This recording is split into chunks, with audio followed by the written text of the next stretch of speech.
Hi everyone and welcome to our latest Guest Talks webinar. Thank you all for tuning in. In today's discussion, we'll delve into the critical transition from K-12 to tertiary education and beyond. Navigating this educational journey can be both exciting and challenging, and our expert panel will explore key insights, strategies and resources to empower students, parents and educators.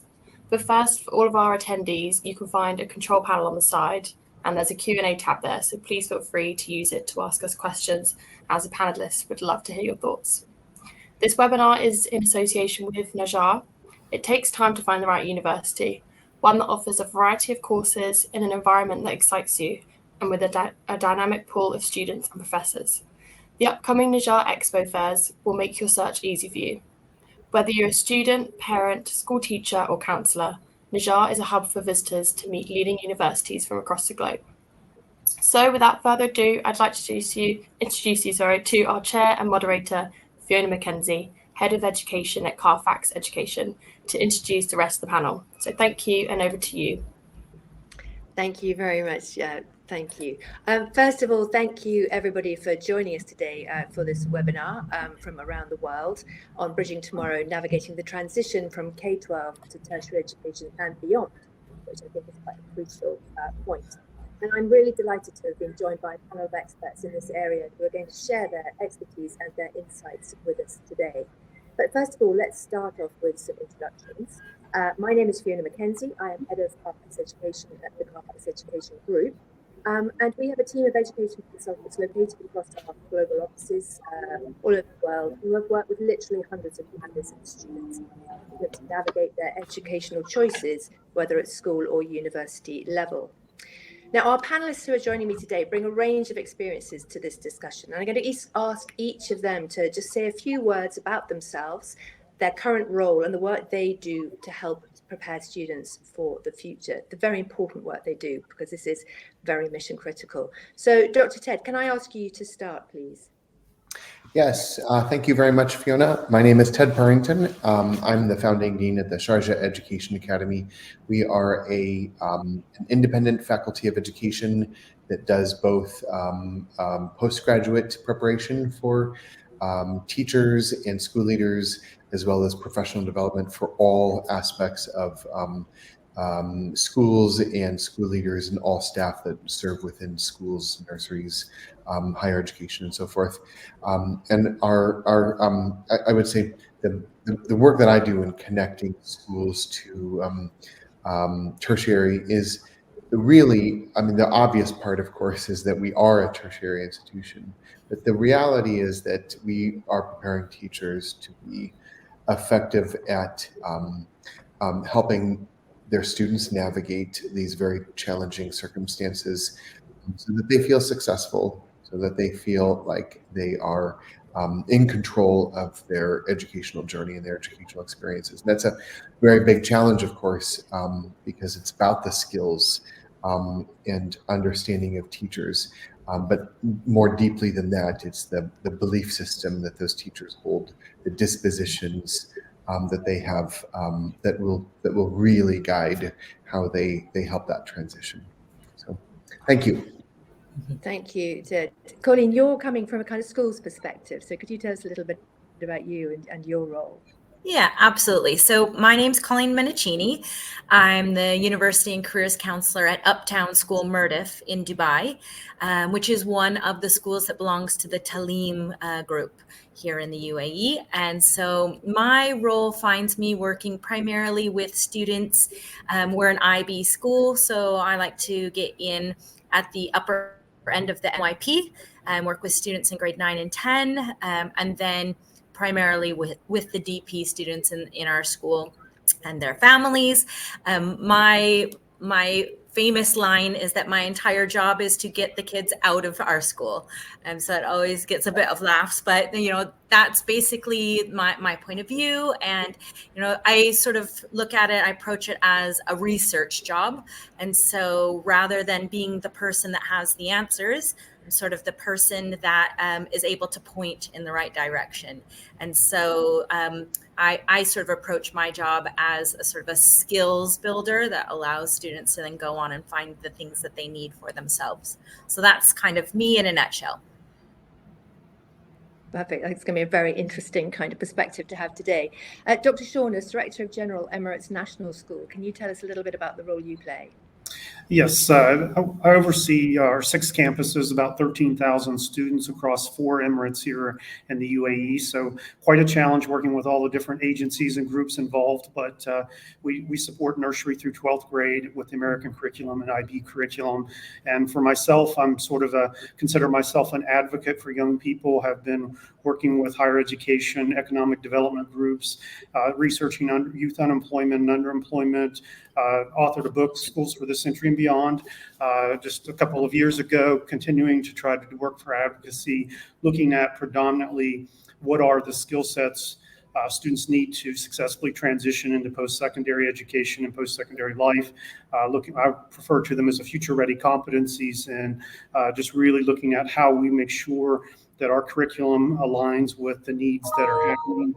Again, similar to Colleen, we're IB curriculum, so we've been looking at how do we evolve the framework to ensure that the learner profile aligns with those. And thankfully, a large percentage of it is there already, but we do see that there's pieces and elements that we want to evolve and change. And a big part of what we have to do is what Dr. Ted has already shared. We also have to educate our staff. We have to help bring the teachers on board with these new concepts and these new ideas. So that's a big part of what I do at this point, is really trying to advocate and help change minds about how we ensure that our students are navigating into education beyond our schools successfully. Absolutely. And then Nishi, could you just tell us a little bit about yourself as well and your role, particularly I think with a view to Nexus at Bloom Academy? Yeah, fantastic. Good afternoon, colleagues, and those joining.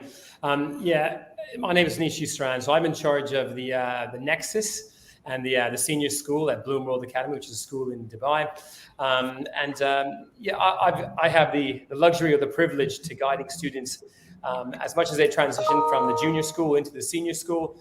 But again, much like Colleen said, there is really about thinking about how we get them from where they are to where their next step is. So, and again, that's really ensuring that they are future ready. With that going into tertiary education, apprenticeships, and so forth. But I think the unique thing I think we've done here really is about doing it a lot differently. As much as our tagline is first, best, and different, but the different component really is about inspiring them to really be prepared for a world which is really about, a whole wealth of new realms of jobs and careers, as much as there is AI and those other aspects out there. But getting them prepared for that next step is a crucial part of my job. Absolutely. And I think what's so fascinating is, and what I love about this panel we have today is the diversity of kind of roles that you're playing, which really speak to the fact that this is just such a big topic. Because I think we're ranging from, what is the future going to look like for upcoming generations of the pupils who are going through schools at the moment. Many of this generation could live until they're 100. They're going to be dealing with exponential changes in technology, but also it touches on, as Ted mentioned, the role of higher education in general, and how the wider education system is preparing these children in the kind of whole skills versus knowledge debate. And this, as you've touched on, in a future that's very unpredictable and hard to map out. But let's just take a step back from that kind of macro kind of picture, and let's just look a little bit to start with at the process of preparing, I think, for this transition from school to tertiary study. I was interested to see in a recent UCAS survey that the aspirations start very early. This survey revealed that more than 1 in 10 international students are considering higher education abroad before their 11th birthday, which really surprised me and was also quite kind of reassuring. Nishi, when would you say is the ideal time to start planning for tertiary education? Yeah, great question. I mean, if I'm going against what my own children are saying, which is actually to start as early as possible. I mean, it's remarkable how early they do start. But I mean, I think as a whole, I would say, you can never start too early. I think earlier is certainly better, but in realistic terms, in terms of when they really start metacognitively, really start thinking about how the courses that they're doing and what interests them to get them onto the next step, I would say, that's really at the beginning stages, I would say at either at grade 7 or year 8, if those are in a British curriculum.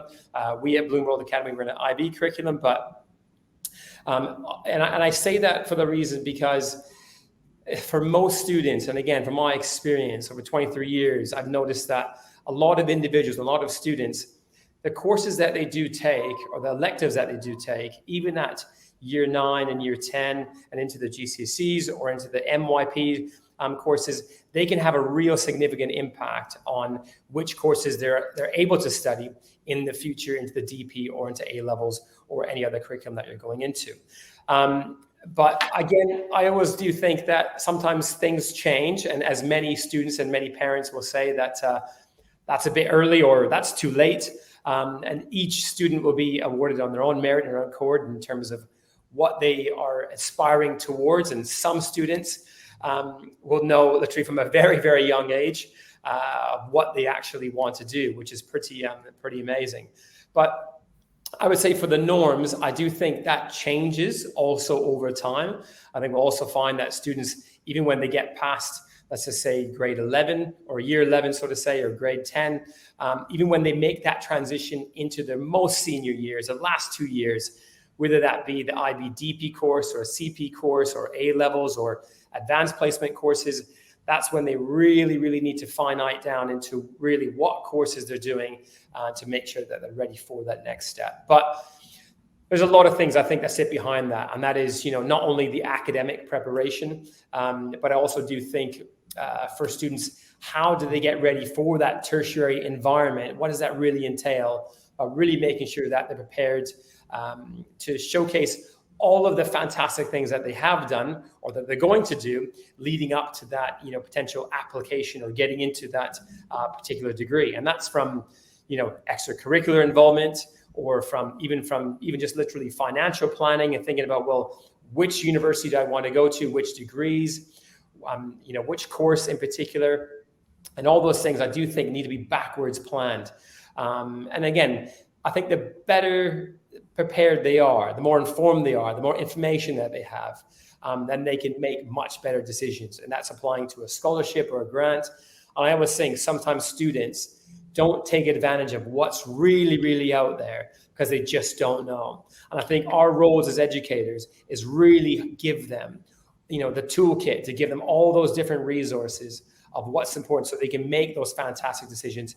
And so also they go there without, it's not a stressful situation. It's a much more informed way to go about actually getting into that next stage in their life. So Colleen, that kind of leads me on to you, because I think that's what you were touching on about equipping the students with the sort of skills they need to go away and research that. So they've got the tools to, as Nishi says, to kind of go forward with a knowledgeable, kind of well-informed decision.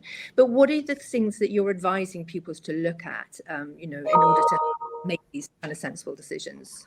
Yeah, the obvious ones are the questions that the families and students come to you with immediately. It's like, what university, what programs? So those are almost secondary. The obvious ones are almost secondary. The things that I think are really important for consideration, especially when starting to consider tertiary education and higher education, the what next is sort of maybe the things that are going to keep a student at university or keep a student at the program or university that they choose.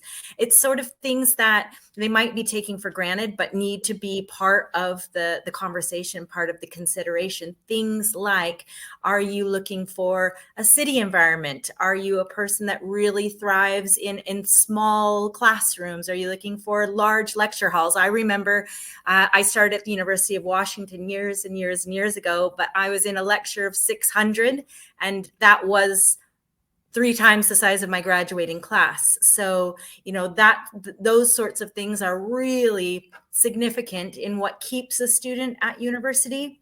Another thing that I talk about a lot with students and parents is we're international students. We're taking it for granted that everyone else on a campus or in a class will be international as well. So, you know, how many people will be like me? And is that an important element for choosing university or choosing where they want to be next? So the percentage of international students, what are the clubs? What happens when you're outside of class? Because, you know, you'll be in a lecture, you'll be in a class for maybe 10, 20 hours a week, but the rest of the hours are going to look like what? So that's a big part that students really don't consider, and they don't realize, because they're going from systems where their days are planned out for them. They're in school for 8 to 10 hours a day, maybe more. They're in tutoring sessions. They're being sort of shuttled around by parents. And then it's almost like a complete 180 once they go on to tertiary education. It's like, well, wait a minute. What do I do with the other hours of the day that aren't blocked out for me? So things like that. As we know, accommodation can be a really key part to students' happiness and ultimately success. So what will living look like? You know, some students are really excited to have a roommate. Some can't imagine anything worse than that. So, you know, sort of the accommodations and what life looks like, I think, is probably one of the most important things for students to be considering. And often that comes into the conversation quite late. You know, it's after they've got a list of universities and places that they're planning to go. And then the conversation starts with social life and living, and they don't necessarily realize how important that was. And then finally, I think one of the key things is, what do the students do outside of studying? Because that is, again, one of the key features in keeping students enrolled. I mean, what we want to do is make sure that they're having successful experiences and they're moving from A to B in the direction they want to be going. I myself started at one university and ended up transferring to another. That's a very common experience, especially for students in US universities. You know, you sort of collect credits and move along to find the right fit. And it's not always possible to find it the first time around, but ideally, the more information they have to make the decision, you know, the less movement there has to be. And I think that's probably a really key part of the things that should be considered from early days. I think that's such a good point. And I think you used the word fit there, which is something that we often refer to, just being a good fit. So it is about the academics and the course. But as you say, if the cultural fit, if that fit of the university isn't right for you, that is going to have a massive impact. So yeah, thank you so much for kind of raising that. I always use the McDonald's factor when I'm talking to students. How far away could you bear to be from a McDonald's? You know, if it's only a kilometre, then you really need to be in a city. But if you could do 20k, go for it. Go for the countryside. You'll be okay. But I think, you know, you have to put it in terms which they could understand, because so many of the destinations they're heading for will be unfamiliar to them. And again, to your point about the mix, the kind of balance of students, you know, will there be people there like me? Is also great that you're having those conversations. I think one of the things that's so interesting for all of us, obviously sitting here in the UAE, is that we deal with a very international cohort of students who aspire to travel in, you know, to study in very many varied global locations. So with that kind of this increasingly global kind of aspect, I think quite a lot of students find that quite daunting. You know, hundreds of countries to choose from. Every country's got a slightly different university system. They've all got their own university entry requirements. It's also just getting incredibly competitive. I mean, by 2025, there are going to be an estimated 263 million students enrolled in higher education across the world, and 8 million of those will be at universities in a foreign country. So this is an increasing trend we're seeing. So Shawn, I'd be really interested to hear from you. What are the factors that you think are driving and motivating international students to study abroad? What's one of the drivers there? Certainly an excellent question. And I've kind of broken these down into a little bit of categories just to help our audience. And the first goes into personal factors, you know, just the adventure of it all, getting away from parents for the first time. Those things are something that I think we all relish as former remembrances of our own independence, and just that personal growth that comes with that. And then just the opportunity to learn and grow in an environment that's different from your own, and what you've experienced growing up, I think, is an incredibly enriching opportunity for young people. And so I think that people, as they recognize the world is increasingly globalized, there's an array of importance that comes with that, and understanding why we need to get out there and understand more about the world. But there's also those academic factors that are included. The quality of education may not be available in the region that young person lives, and so they have to go out and seek out a place or an opportunity that exists outside of where they're from. And I understand that, being even from the United States, growing up in rural United States, access to education isn't as abundant as maybe some people think. We have to travel several hours to get to major universities and institutions of knowledge. So there are things like that that are limiting. That, granted, technology is helping with that, for certain, but I know there are regions throughout the world that struggle with the same challenges and things that are going on. So I think young people also are excited about what resources and facilities, educationally wise, that are available out there. I think that's an important aspect that they look at and consider. And we know it. I can speak specifically to the United States. I mean, they're investing millions of dollars into facilities just to attract students in certain ways. And the student centers and the different things that are available now compared to when I was a student is somewhat a shame, because I wish I would have had those opportunities and availabilities of things. But I think also in light of that, but I think one caution to warn parents and young people about is understanding that if you go and get that degree, is it recognized globally or in a sense of the accreditation necessary to be back in the area you want to work and in the country you want to work? So those are things that you want to think about. But I think also young people also have to consider the professional factors in looking at career opportunities.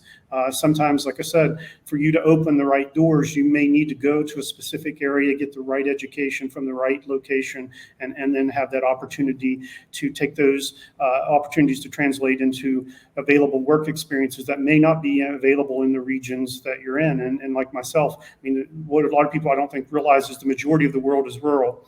And it's not densely populated. And so a majority of our young people have that challenge of coming from different areas and trying to find the opportunities that are available to them.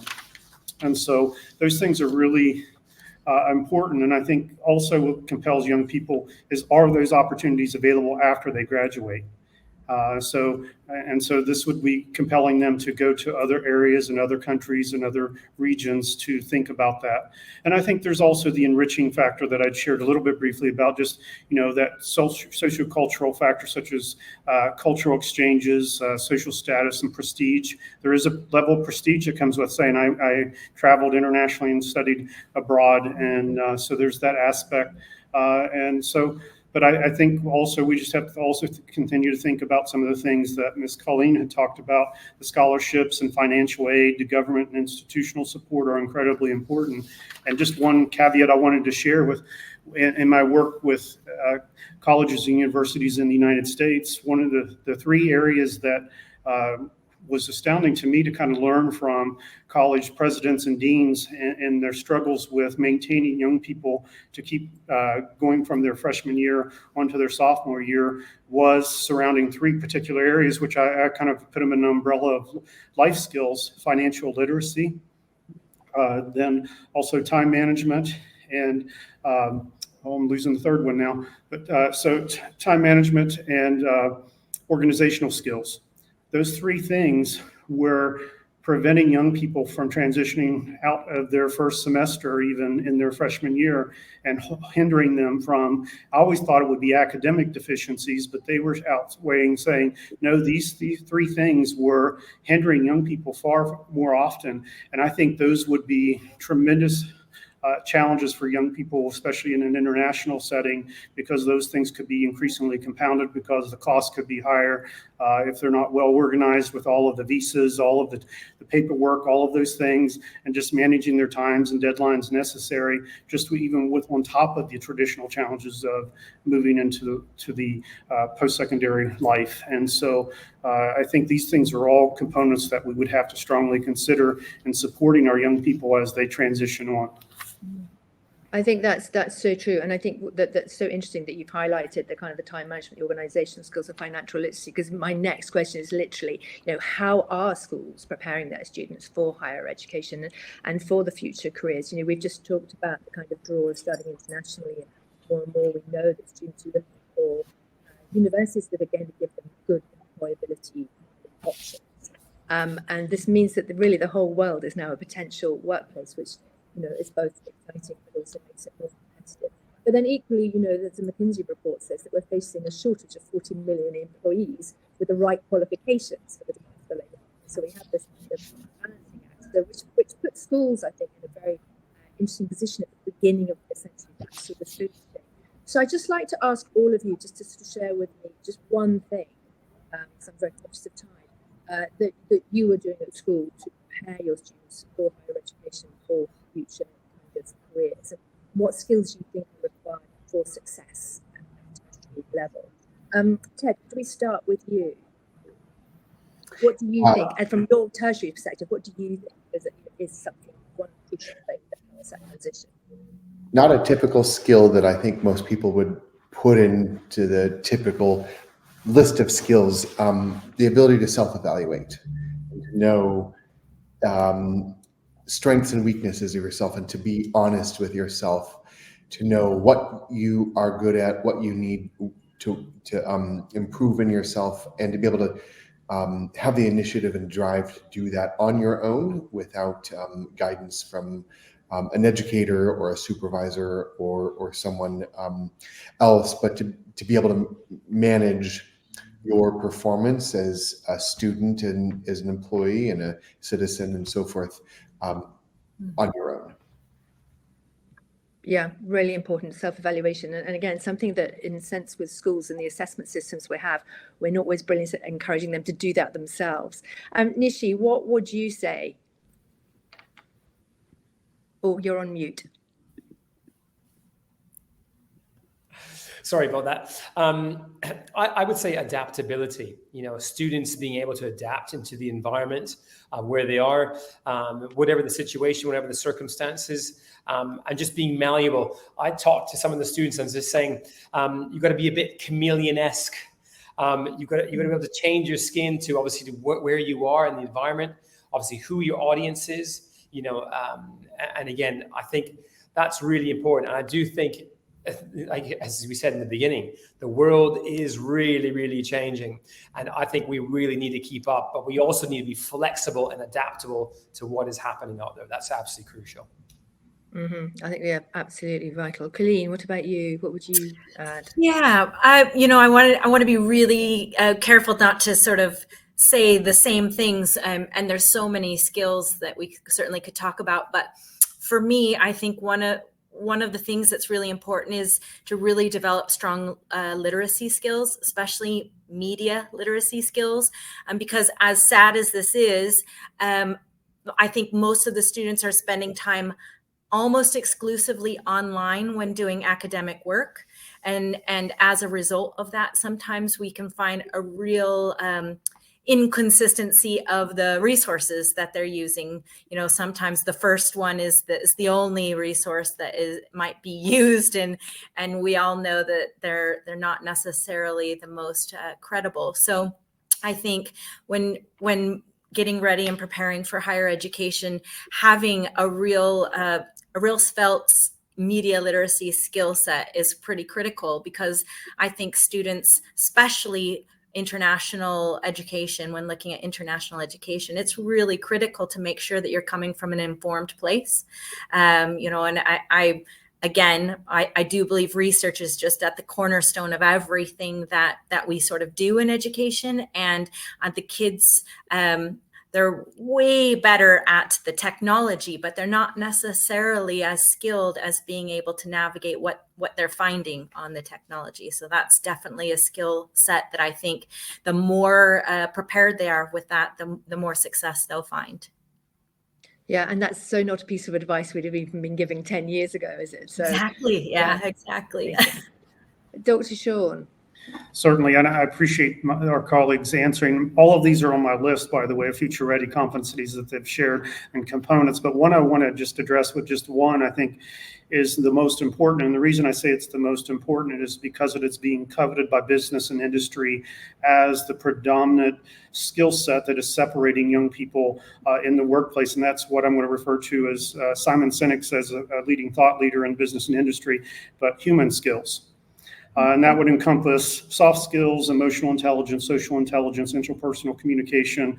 And the reason I suggest these is because the reason they're being coveted is because they're not being replaced by automation. They're not being replaced by AI. They're not being replaced, and these things are not being taught at all at schools. I mean, they are indirectly, but not directly. And these are the things that I think we need as a educational institutions start advocating more for, because there are tons of opportunities in each of our days with our young people in our classrooms to develop these, but we don't talk about spending the time to help them understand the importance of those, the importance of dialogue, cultural sensitivity, all of the different elements that are associated with those skills. And it's like, well, if this is what business and industry has been saying, and this has been probably about 12 years of work with this at this point in my career, why are we not doing more with that in schools? And there is a growing divide between what is young people that are exiting with what skills to what people need in business and industry when they go into the work experience. And that goes for both higher ed and for K-12 institutions and schools globally. There's this huge growing skills gap, and there's other names for it, but ultimately we're not preparing them for this reality. And so I would really encourage our audience to consider, how can you incorporate human skills into your lessons, with your conversations with your children? If you're a parent, if you're a leader, consider how you talk about that and model it even in your classrooms. That's so, and I think that kind of that overall umbrella, human skills, is such a good way of describing it, isn't it? And they are skills that will send you through tertiary education through life. They're things that we all need to do, and it's so interesting to hear all of you articulate that, and then how schools are actually doing that. But also, I think so much of what you've said is also relevant to families, and I hope there are some parents listening there, because actually these are all skills that we can be helping our children to develop within the family environment as well as within the education environment too. So thank you for sharing that. I think to summarize there is the ability to self-evaluate, adaptability, media literacy skills, and the human skills, which is EQ, SQ, communication, and all of those. And I do think schools are much more savvy about that nowadays. And particularly I've noticed with the IB curriculum, where I know Nishi and Colleen are coming from, those skills are sort of embedded within that kind of regime. I think one of the other factors to kind of consider is, we've talked about it very much, how are schools helping to prepare the students for this transition? But in a sense, how are universities also managing, that onboarding process, and how are they kind of teaching the schools to do this? So Dr. Ted, can you kind of speak about that for a bit? How can we optimize that relationship between schools and HE to make that transition smooth? Yeah, thank you. I think over time, in much of the world, and especially here in the UAE, secondary schools have really taken huge leaps forward in doing the things that we just talked about a moment ago, trying to incorporate humanness into academic lessons, trying to encourage skills perhaps more than rote memorization. And I'm regretful to say that I don't think universities or tertiary institutions have been as adept at making those changes. There are many that have. There are many that have gotten really, really good at that. And I think one of the things that I think, we just spent a lot of time talking about the demand side. What can we do to help get students ready for tertiary? But I also think it is fair for us to look at the supply and to ask questions and to be prepared for digging deeper into what a tertiary institution can offer and provide, and be willing to support students. So just as an example, I think many tertiary institutions around the world have gotten very deeply into rankings games, and nothing wrong with that. But really, in terms of a student experience, does that institution understand and recognize that the students are not there necessarily to support the rankings? They want an education that will prepare them for life. And is the institution doing that to make sure that that each student has value within the institution? And one example of that, I would say, is the ability for a tertiary institution to continue the type of support that most secondaries have gotten very, very good at in helping to address learning differences. And so those institutions, those tertiary institutions that have done that and have taken learning differences and learning needs really seriously, I think have become more modern in their outlook on who students are and what they need and what will help them succeed. Another one is to understand the home context of their students, especially in our very diverse international environment. I think, again, secondaries have really been very strong in their ability to understand and contextualize knowledge and skills and pastoral care for students. And there are many tertiaries that have as well, but not all. And I think it's very, very fair for students seeking tertiary education to ask those questions about the kinds of supports that can be given within their institutions. Another one that I think is perhaps even more obvious is the fact that even though a lot of secondary education is exam driven, especially within certain curricula, there has been a greater widening awareness of general cross curricular skills. And that hasn't always been the case in tertiary. It's been still driven by academic disciplines, narrow perceptions of disciplines. And I think it's really fair for students to really uncover and explore the extent to which their courses and their academic experience will expose them to a wide variety of knowledge and skills and opportunities from different perspectives, not just perspectives from across cultures, but also across disciplinary methodologies and disciplinary knowledge bases. I think the final one I would say is institutions that are highly aware of the importance of diverse learning experiences. In recent memory, study abroad experiences, internships, pairing students with mentors in industry or across an institution, or people across institutions, are all considered maybe niche opportunities that really good institutions or really innovative institutions offer. They should all be doing that. It's, in my opinion, not something that should be considered, specialized or just reserved for a few institutions. We all need to be doing those things. It's not just an added perk. It should be mandatory. It should be something that all institutions think deeply about.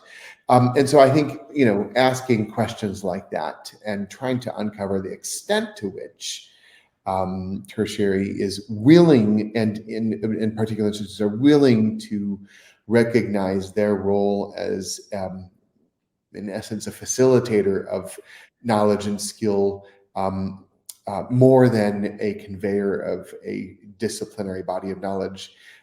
then I think, of course, that transition will be made easier. That's so interesting, because that is quite sort of fundamental shift, isn't it, for certain institutions to make from being sort of, in a place where they're growing the sum of total human knowledge, if you like, to something that's actually perhaps more kind of work ready, but striking that kind of balance in between. Really interesting. And I think it's not often a perspective we don't think about, is how do universities help to facilitate that transition? I think we put a lot on the schools. So really interesting to hear that perspective there. Thank you very, very much, Ted. I think sort of as we kind of begin to wrap this up, what I think would be very interesting is to hear, Colleen and Nishi, particularly from you, what sorts of jobs and careers do you think you're preparing your students for? Because we've already said this is such a sort of known future for them. How are you going about this? Colleen? Perfect.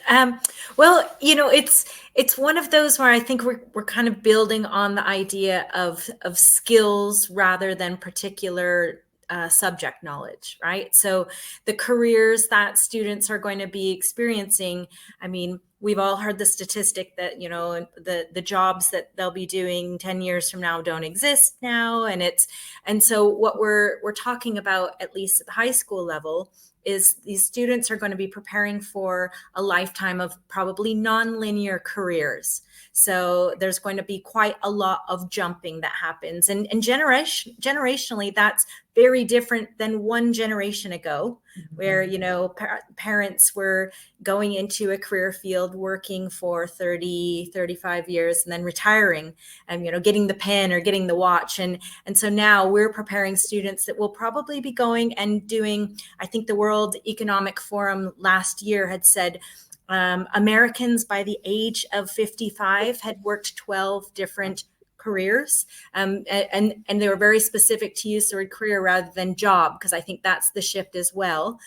So it will be incredible shifts in what you're actually doing day to day, but you'll be carrying with you the suitcase full of human skills, soft skills that allow you to adapt to that which you will be doing for work. So I think it is it's a big task to educate an entire generation on sort of like, we're not looking for one job. We're going to be looking for, your ability and your readiness to work in lots of different jobs that are going to allow you to have a plethora of experiences and bring your knowledge and your particular skill set to lots of different companies and organizations throughout your working lifetime. And that's a big jump. The students get it, and that's quite exciting. I think they probably, are sort of rise to the occasion. But I find it in my current job, it's the parents that are like, no, we want to prepare them to become an engineer. We want to prepare her to become a doctor. I say, yeah, I get that. And every skill that they learn to do that will also allow them to be as successful as a museum curator or as a team lead on a project in business. So I think we kind of need to go a bit vague with career talk in order to be doing a service to students and families, and really focus on those transferable skills, which we've spoken about here today. So in a sense, what you're also saying is it is the parents that need educating in this, because this is a seismic shift for anybody of a kind of older generation. And what it also sounds as if you're saying, back to the adaptability and the kind of that flexibility that Nishi was referring to earlier, but also the ability to be a lifelong learner, because with these changes, these children are going to have to be constantly, presumably, picking up micro credentials here and there to pivot and to change and to be well prepared. So Nishi, just to you now, what do you think are the factors that, as you're setting up Nexus, this is a really exciting new initiative. What are the factors that are shaping this generation's career choices? Yeah, that's a really great question. And I think, there's so many aspects that, are taken in consideration, all the different factors from human to academic to social, and also thinking about obviously where they're going to be going, and also the unpredictability, as we've already mentioned. And I think, first and foremost, what I would say is, I think we need to go back to, obviously, the core crux of, students and what they're doing and obviously why they're doing it. So, as I do say to them, as much as, sometimes it's parents saying, I really would like you to do this, or actually, even if it is guidance, but actually, what does the actual student really love doing? What are they going to be passionate about doing, for a long period of time? And as much as we do know, actually, even in our own jobs, they've got to love what they are going to be doing, and I think that's really important. And I think that's where they were able to add a lot more value, not only to obviously the workplace, but also their self-worth and how they bring that back to the workplace. But also, I think when they're doing something that they really, really enjoy and what they really, really love with that degree or university that they go to, the chance of that success rate is so much higher. They're going to stay with it. They're more resilient. They're going to obviously withstand it. They're more committed, all those other aspects. But, for us as a school, I think, how are we really developing these students, to make sure they choose what they really, really love, but also to get them obviously into the ever-changing world. I think it's just exposure. It is exposure to as many different opportunities. And that means actually going to Dr. Ted or Dr. Shawn and actually going to their universities or institutions saying, you need to actually walk into this environment. You need to walk it actually into a tertiary environment. So university trips out, or that's universities actually coming in, and we have university fairs. And I do think once you have a lot more exposure to that, and actually when they're listening to, not only actually the university guidance counselor, but actually a prospective student, actually who's in year 1 or year 4, actually they get much more rich hands-on, experience and knowledge of what it's like to be actually in that university. Oh, freshman year, oh gosh, X, Y, and Z, or, they'll tell you innate stories, but obviously about what might inspire them to go on to those different areas. But I think it really is about I think we lost him there, but I would like to jump in and just maybe add a little bit, because I think that they do have different environments. Oh, I lost you and you're back. You're back. I think it's, very carefully looking at what they would love to do, what they would like to do. And again, having that adaptability, but having the mindset that those things might change, and also then they have to be prepared for that. And that's a career, in, whether that be healthcare, STEM, engineering, medicine, or even actually is more vocational. And I think we have to provide them those opportunities. So in the Nexus Center for us is going, well, hang on, we'd be very naive to say, well, track 1 is actually only the academics and it's IBDP. Okay. But actually, hang on a second. Well, what does that entail? What other pathways are there? Or as Mr. Bell, our principal, would say, actually, well, what other highway options do you have? What routes are you going to exit onto? And I think we have to give them that exposure. So if that's for us, is that's the careers related program. They got a vocational qualification. It's really pleasing to see actually that being more alive, I think, more in the UAE, and that's come more to the surface because, students do learn in so many different ways, and we have to be aware of that. And that's from, your real gifted and talented students, or high attainers or high ability students, really to the other students who are really neurodivergent, who need that extra bit of love and support. But actually, there's a real opportunity for them to do a different qualification, which is best for them, so they shine also. And more importantly, so they're able to give back to society. They're able to be self-sustainable, and self-sufficient. I think those are, some wider skills, which are really, really important. So that's how we're doing our preparation gig, I guess, here at Bloom World Academy and the Nexus Center. Yeah, fascinating time, I think, to be doing this. Dr. Shawn, I'd just love to ask you, because obviously you were talking about some research you've done into the labour market. What role do you think that future employers have with students in their kind of career choices and things? How does that work the other way around? Well, I think we've seen a lot of changes in the role that they see in actually recruitment, actually educating students. They are creating a lot of different pathways into career paths because in many cases they're struggling to find the talent that they need to fill the workplace. And because also they're seeing that when students are exiting, whether it's secondary or tertiary institutions, they're not walking out with the appropriate skill sets.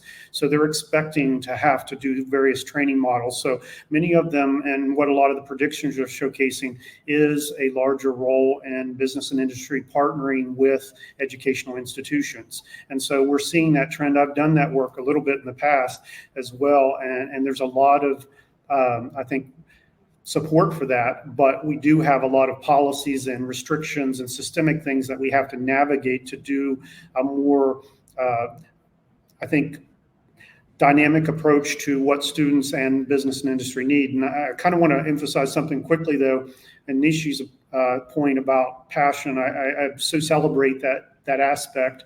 And part of where I think we have to take passion is then to transform that into purpose, and then find a career field that can support that passion for a lifetime, because that will equal fulfillment and happiness. And I think that's incredibly important for young people. And I say career field because growing up, we were always talked about career paths. And what we're seeing is a lot of paths are now closing quickly and more often changing, and that disruption of automation. And so I think when young people are trying to decide and parents are trying to understand, predictions are showing anywhere from 30 to 40 to sometimes even 50 jobs in a lifetime, because of the short-term nature of what's happening. And so part of what young people are going to have to do is determine how they distinguish themselves. How do they separate themselves from the maybe 10,000 or 20,000 or 100,000 applicants? And especially in the flexible environment. And so, I mean, there's predictions and suggestions that young people will have to hire a talent agent, much like a actor or professional athlete, just so that they can get their foot in the door. And when you think about the population growth expected to reach nearly 9 billion by 2050, and there was also suggesting that 75% of the world's population will concentrate into urban environments, you're going to see a concentration of talent. So young people in their lifetime are going to have to really be able to find ways to really sell themselves, in a sense, and separate themselves. And this is a tremendous challenge for young people. And one of the ways that you can do that is when they're really passionate about what they do. I mean, and so I cannot say importance enough of, really attaching that to a purpose, and then, like I said, a career field that will allow them to embrace that purpose. And there's a lot of growing research on millennials talking about that want to work for, and they're seeing this in Generation Z. I don't think there's a lot yet on the younger generation just yet, but entering the workforce and wanting to be able to make a difference. Know that what they are contributing is having value. And so those things are affecting businesses, and businesses are starting to talk much more about purpose. This is actually a new area of research I've really been kind of delving into. I can't say that I know a lot about it, but I think it's important that young people are starting to say, we want to work with a company that aligns with my values, that aligns with where we want to go. And I think they're going to start doing that with educational institutions as well with tertiary institutions. And so I think you're going to see more and more of that challenge. And I think business and industry is going to really be advertising to that realm and getting more and more involved within educational realms, just because for them to grow and prosper, they need the talent pools that they're not finding right now. Yeah, that's going to be a very, very kind of interesting. And I think just taking that kind of thing about passion back to that kind of transition from school to higher education, it is encouraging people to follow their passion then. Because I think what's also interesting is how few of us actually use our first degrees, our undergraduate degrees, in our future careers. So actually there's no reason why you can't follow your passion there, because it could lead you anywhere. So I think, yeah, that's very good. And I love your phrase about career fields. I'm definitely going to be borrowing that one. Just as we kind of come to the end now of our time, but before we head into Q&A, and please do feel free to put questions into the Q&A chat on the side there. We'd love to pick up some of your questions at the end here. But just kind of finally to all of the panelists, I mean, obviously these years following secondary school are some of the most difficult and certainly some of the most important in a young person's life, because these decisions potentially affect their life for decades. So what one piece of advice would you give to students embarking on this journey based on your own experiences? Nishi, can we start with you? What piece of advice would you give to these students embarking on this journey based on your experiences? Yeah, that's a great question. And I think the biggest thing for me is, I just hope, as much as there is mental health and awareness, in so many different areas and facets, I think the biggest thing for me is I want them really to enjoy and be happy. And don't forget the fun factor. I think, so many aspects, I do think, that students tend to forget. And these are stressful times, as much as what we've just described, they have really changed. But actually, I think the important thing is them, to be happy and be content and have confidence actually that what they're doing and the passion of the field that they're going into is what is going to add value to their lives, and they will be more fulfilled, because of that. I think that's really, really important. That's not to be undersold at all, I think, in this domain. And it's giving the children the confidence to kind of feel that, isn't it? At that quite kind of vulnerable age. Colleen, what would you say to them? Yeah, so this is a great one. I think for me, based on my experiences and what I've gone through so far, I think probably really nurture personal relationships with people. I can count on both hands. All of the jobs that I have had have come from relationships with people that I had through other jobs, through chance encounters, through panels. So definitely, as they go through life and you sort of meet and go through experiences with people, those relationships are really important and will become part of the fabric of their working lives, and really not to underestimate that, because I mean, as we probably all have learned or had experiences on this panel, it's a very small world, and it gets smaller each year. And as the technology develops, it becomes smaller and smaller.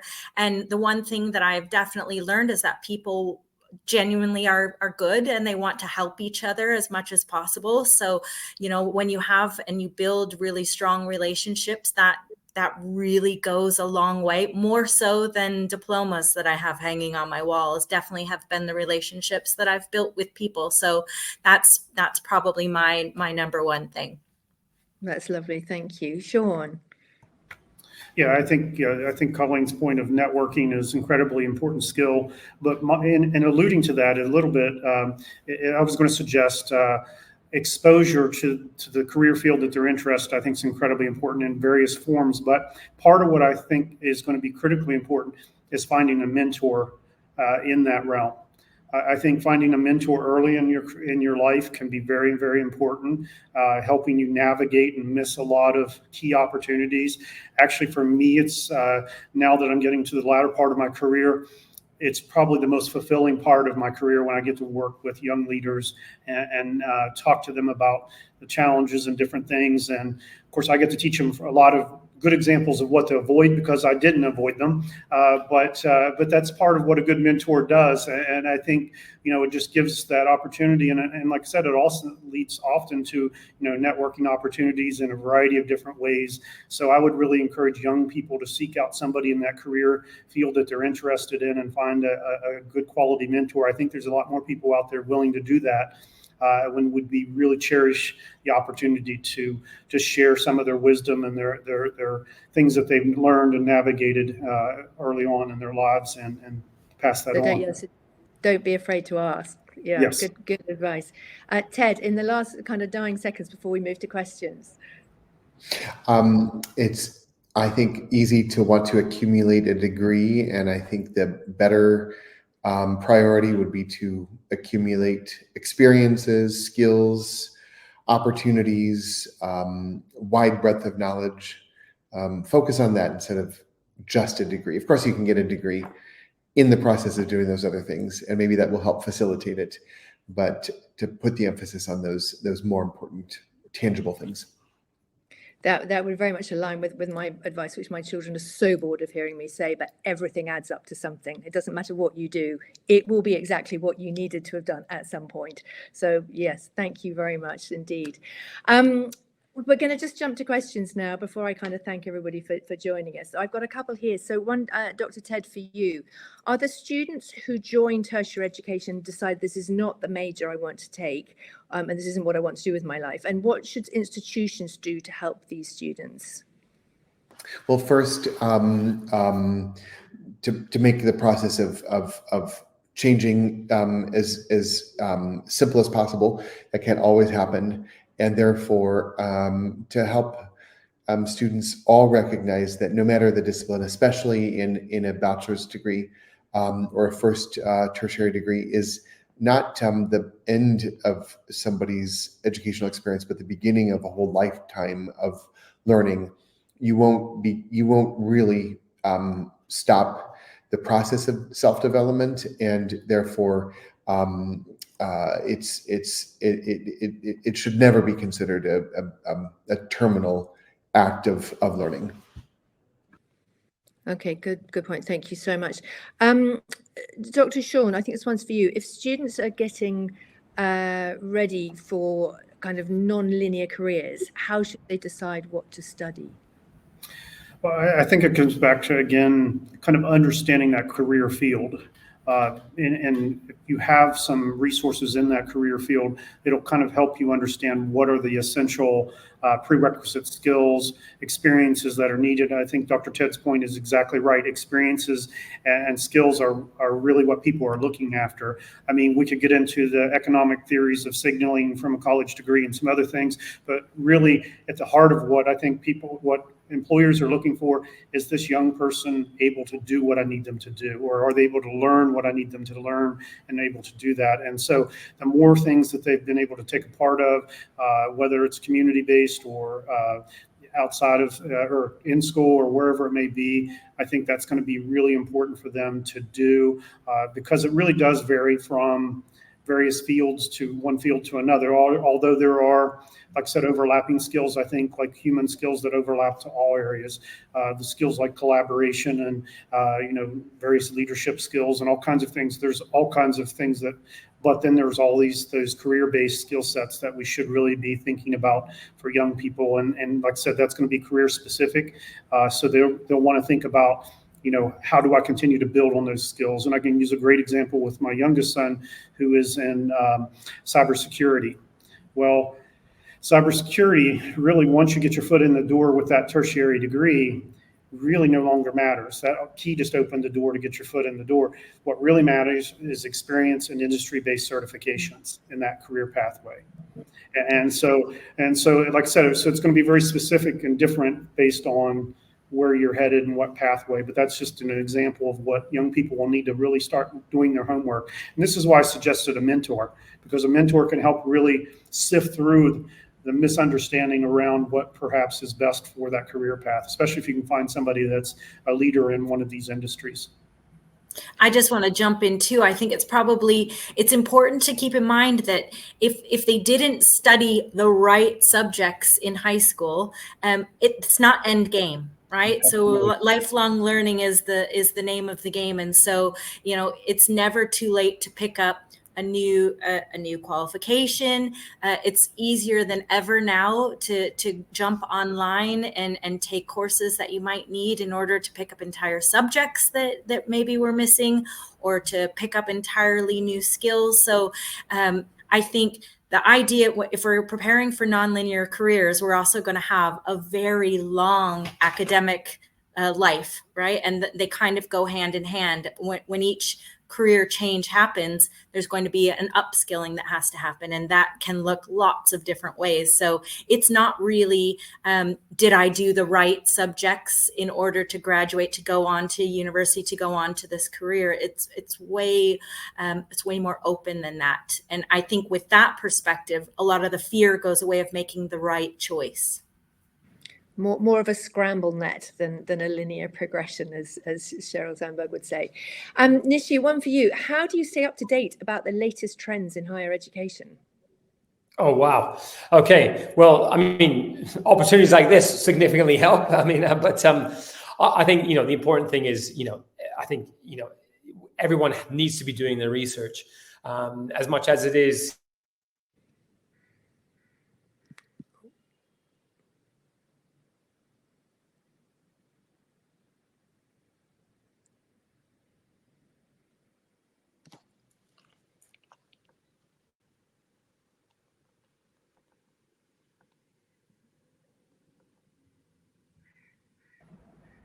I'm afraid we lost you, Nishi. Your audio's... The audio's gone. So can we just turn to Ted on that one? How do you stay up to date with the trends in higher education? Yeah, sorry. Are we back? No. So I think, it really needs to be a network of close relationships between schools and tertiary institutions. I think that the closer secondaries and tertiaries are to each other, perhaps in the local community, the stronger both will be in their understanding of what each other needs. And I think most academic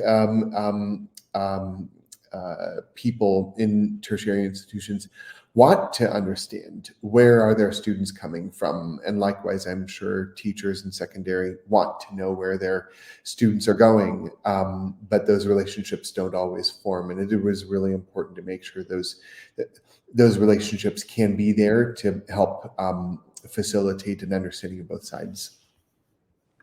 Thank you. Nishi, I don't know whether we've got you back on comms. Can we hear you now? No. Okay. Well, maybe Colleen, you can help us with this one. Can you discuss the role of knowledge sharing? Hello. Oh, you are back, Nishi. Yes. Can you hear me? We can hear you again. Oh, yeah, fantastic! Because I can't hear you. But oh, okay. Yeah, this is slightly odd. Let's throw this. But listen, because I can't hear you, I'll pass it back to you, Fiona. I do apologize. I'm not sure what's happened here.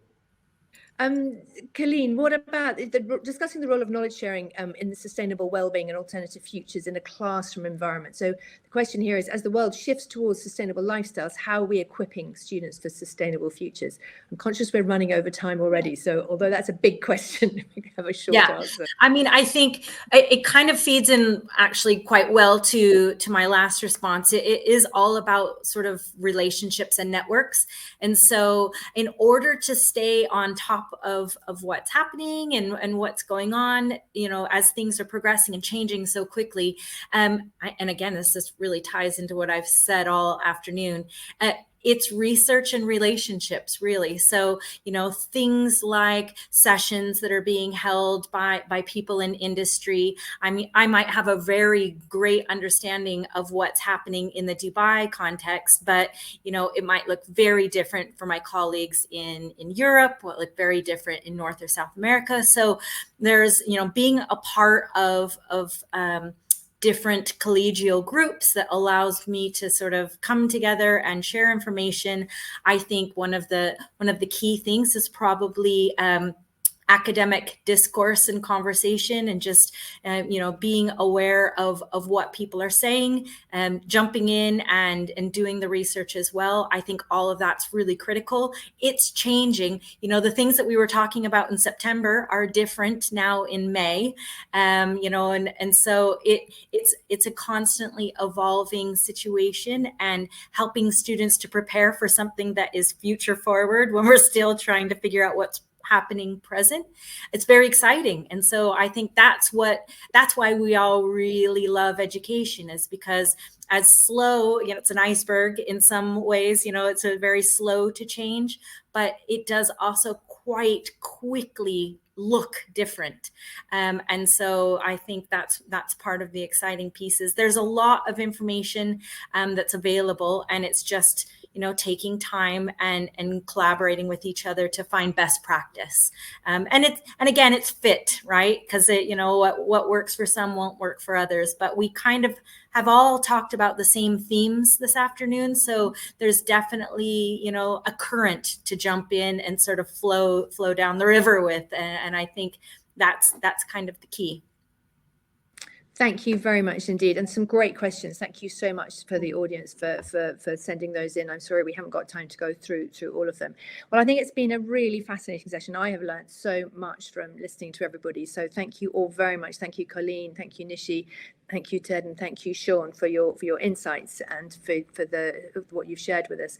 I think what we can all take away from this is we just want to help these students as they transition approach this from a place of kind of self-awareness, from knowledge, and from kind of emotional intelligence.